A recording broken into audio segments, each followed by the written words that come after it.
Nothing is as powerful as an idea that's come of age. I bring with me today one such powerhouse of an idea that's been a many hundred years in the making. An idea called hemp. Let me walk you through its history. Imagine a field of hemp, a hemp walk, if you will. So they say the first things on planet Earth were made of hemp. Right since Cleopatra existed, the only clothes that she wore was that of hemp.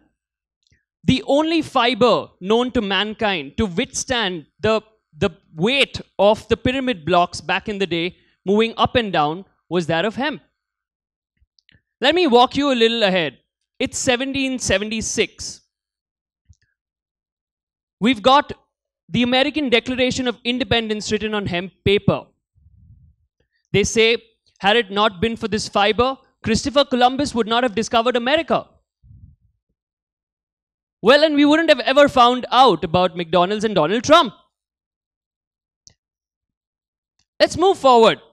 The sails that Christopher Columbus that used on his voyage was made of hemp fibers.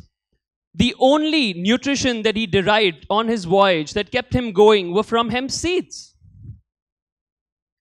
In the late 1800s, we know of Vincent van Gogh using hemp canvas to paint on. In fact, the word canvas comes from the word cannabis. And then, let's take you to the industrial era. In the 1930s, we had Henry Ford, who actually made the first car of hemp. It was used for internal and external car paneling, using hemp plastics. It was also designed to run on hemp fuel. Now, down to the current uses of cannabis, obviously, which are several, and all of us know of those. But allow me to take the liberty of jumping time. Let me take you to 2054. Let's assume that we're printing, 3D printing hemp-based medicines from hemp filaments. Also, everyone who likes to travel to Mars, Jupiter, the luxury travel, sooner or later, every uniform of everybody who moves in spacecrafts is made of hemp fabrics. And like our friend Matt Damon, who actually went on to, cultivating a crop, if you were to go by my suggestion, I'd say let's start with growing cannabis on Mars. So, after giving you the entire Ramayana, stupid of me to not have said who Ram is, right? Who's our superhero? Our superhero is hemp here, right? Hemp is what? Wait, it's cannabis, but not the cannabis that you and I are thinking of, right? Not that friend in good times cannabis that all of you know, the one who finds it very easy to take place in your pockets. Not that one. I'm talking about the sibling of this cannabis, right? So let me paint you a picture that would help you understand this better. All right, so there are 3 siblings of a regular household. Let's call it the modern family for convenience sake. Let me start with the oldest. The oldest is the charmer, the more affable guy, the guy who is your friend in good times, who's the life of every party, the one who gets passed around, the one who's often the cool dude of every family. That's cannabis indica for you, the potent superhero amongst all the hippies that we know of. Then we've got the youngest, the one who's got a lot of fan following, the one who often gets whistled at and followed at on all the streets. This is Cannabis ruderalis. Is he perhaps the most useful or efficient guy? Perhaps not. But 10 on 10 for ornamental value. And now let me take you to the genius of the family. For all of those of you all along who've embraced the oldest brother of the family and the ones who couldn't secure a 98, 99% in your board exams, I present to you middle brother Cannabis sativa.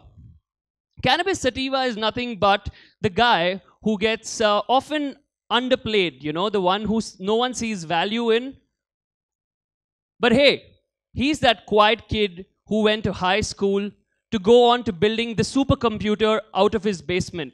And that's what I'm here to tell you about, cannabis sativa. Let me take you to what and where this all started from, right? Hemp has some early origins in the Himalayan plateau.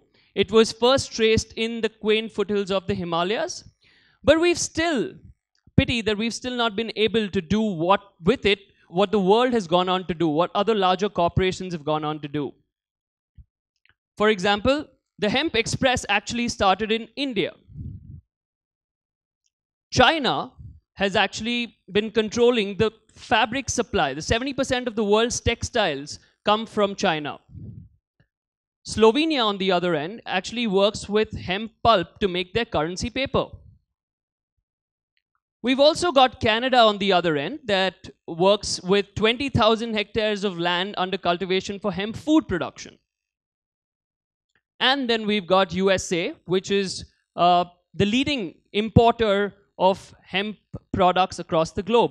They import closer to $500 million of industrial hemp-grade cannabis. And also, the other corporations have fastened their seatbelts on this Hemp Express. We've got Puma, Adidas, Vans, all of them actually selling brands internationally to do with hemp footwear. Their hemp fabrics are made into shoes which actually sell by these companies. We've also got the Germans who are actually making a killing out of the automobile industry. Mercedes, BMW, Lotus, all these guys are actually making their interior and external car panelings using hemp fiber. Most of you may know about Body Shop, H&M. Body Shop actually has their finest selling range to do with hemp oil and hemp seeds. They have their lip protector, hand protector, body protector that goes with cannabis. And we've got H&M that's adopting hemp in their green conscious line at the moment. But like I said, India has been left a little behind in the whole race. In fact, coincidentally, cannabis indica derives its name from India. This is a crop that can change tomorrow for us. So why haven't we started the hemp revolution in India as yet? Well, that's not true entirely. In most rural parts, you will find a lot of people actually use this for its more primitive, medicinal and rustic uses. They've actually tied their cattle using the fiber of hemp. Not only that, the stalk of the plant, which is the stem, is used for firewood purposes to keep themselves warm. And they also walk long distances to fetch water by eating hemp seeds. So your obvious next question would be that of, okay, maybe it's not legal to grow cannabis in this country, right? Well, for everyone who gets what this structure is, this is the Supreme Court of India. I could go so far as to say that you can grow hemp right outside it. Then, what's your next obvious question? What is it lacking? It's lacking the seed? Not entirely. It's lacking seed research. So today, when you walk into a rice or a paddy field, you find the right grade of rice, right? It's all standard variety that comes out of it that you can pick and use. Let me give you an example. Up until the 1960s, the only rice that we all consumed was that from forests. Until 1997, when Basmati started its revolution to breed the right kind of standard rice variety. And today, we all use Basmati rice. Is that correct? Yeah? So, from 1997 to 2004 is what it took Basmati to breed the right kind of seed. What we're doing at Bombay Hemp Company is educating the masses. This is where we come in. Who are we? We are Bombay Hemp Company, a group of 7 co-founders who share the passion to do with cannabis, who share the passion to educate, cultivate, and elevate. We call ourselves the Fantastic 7. Unfortunately, like the Fantastic 4, we do not have those superpowers that they did. but we're definitely a super team with a super crop here, about to change the planet for you guys. This is the team at Bombay Hemp Company. Let me move forward and tell you an analogy where we find, all of us know of a cat and a tiger. A tiger is growing out of the wild, right? And a cat is domesticated. That's pretty much what is needed on this forum as well. We need to work with the right kind of germplasm to come up with a low narcotic variety of this seed to standardize cultivation of cannabis in this country.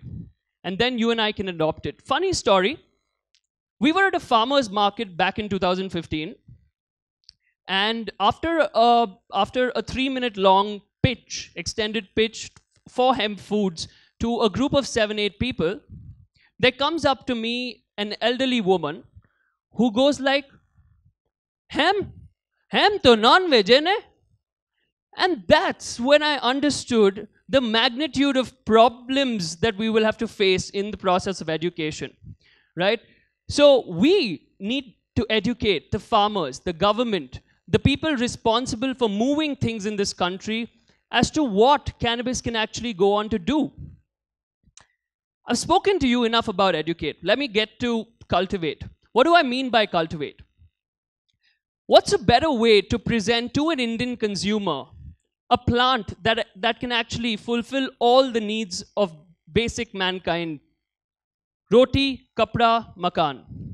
That's the proposition that we have at Bombay Hemp Company. Hemp proteins that you see right there. Hemp proteins actually give you 50% pure plant-based protein as compared to artificial whey proteins that you consume. They're better than soya, they're better than egg. We've got hemp seeds, which is a balanced remedy of omega-3, 6, and 9 in the right kind of balance that your body needs. And that gives you protein as well. Hemp oil is actually applicational as well as consumptional by nature. You can apply it on your dead skin to repair the same. Let me tell you a little about kapda. The surest sign of faith is to wear your belief system. I take that quite literally. The shirt off my back, the jacket that I'm wearing, is 100% hemp. In fact, everything that I'm wearing today is hemp. Wait, not everything, but you know what I mean. Let me tell you about hemp fabrics. Hemp fabrics are actually UV resistant. They're hypoallergenic by nature, so any kind of staph or bacteria that attracts your body is repelled. This is a fabric that breathes. So if you were to wear a shirt made of hemp, which is also displayed there, you would feel much cooler as compared to any of your cottons or linens. And that's what I'm talking about here. I'm talking about a line called THC, which is what BOHECO has launched. It's called the Hemp Couture, pun intended, obviously. But this is our way of educating people that you can own a wallet, a bag, a shirt to do with hemp. Also, we've got one of the propositions that's going to blow your minds off. We're changing the industry for construction in the world. Hempcrete is basically the stalk of the plant, which is down to wood chip-like structures bound with a little bit of silica and lime to actually make low-rise homes, music academies, wineries, breweries, etc. Over and above this, we have a fundamental sciences division at Bombay Hemp Company, which is working with, and we pride ourselves in making sure that we have the largest cannabis seed bank in the country, which is being put to seed research with exclusive partnerships with central government-based institutes so that we can bring you that seed that you and I can start cultivating across the country. Not just this, we also work with the medicinal side of cannabis, which is to do with curing diseases such as epilepsy, glaucoma, diabetes, palliative care, and whatnot. And we also want to work with hemp fibers in the space of nanotechnology to make sure hemp fibers make graphene-looking like material that can come to you at 2,000 times lesser the cost to make supercapacitors happen. These are what I just spoke to you about, a little of them. Alongside, we wish to elevate, right? I spoke to you about educate, cultivate, elevate. We work with a group of students from IIT to actually make sanitary napkins using hemp, because hemp as a fabric is water absorbent. So cost-affordable sanitary napkins for rural folks. What we wish to do while we go about this journey, see, to power this journey all by ourselves is something which we feel is not just foolish, but incredibly selfish of Bombay Hemp Company to do. So we want to touch upon the lives of three fractions of the society. One being the farmers, the other being the communities, and the last that being of you and I. Why should a farmer grow this crop? A farmer should grow this crop because it grows in 90 days. It grows 12 feet tall, and it requires much lesser sunlight and water to grow as compared to any other conventional crops that we have. We want to make sure that the farmer can actually produce 3 times in a year than what he is currently. What I mean by communities is we work out of collective up in the north of India, where we actually have 25 family artisans who are paid a minimum support price of 150 rupees per meter, because BOHECO acts as a catalyst to taking the gorgeous looking like fabrics they make to market using jackets like this, using cushion covers, curtains, and whatnot. And when I say I want to impact communities and society, we mean to say that if you were to use this crop in any kind of industry, it would be that of a carbon neutral crop. For example, if you were building a home to do with cannabis, we've got asked questions as to, if my home catches fire, will I get high? So that's what I'm talking about. I'm not talking about building homes using that kind of cannabis. I'm talking about working with a substance here, a crop here that is carbon negative, which soaks in 110 kgs of carbon dioxide per cubic meter that we build it with. At the end of this, I would just like to say one thing to each of you. At Bombay Hemp Company, agriculture is the end. Hemp is just the means. If I have been able to do, I hope I have been able to do just one thing right today, it is that of planting the right kind of seed in your mind. And I sincerely hope that that seed is of hemp, which goes on to becoming a beautiful hemp plant someday. Thank you, ladies and gentlemen. Thank you for being a patient audience today.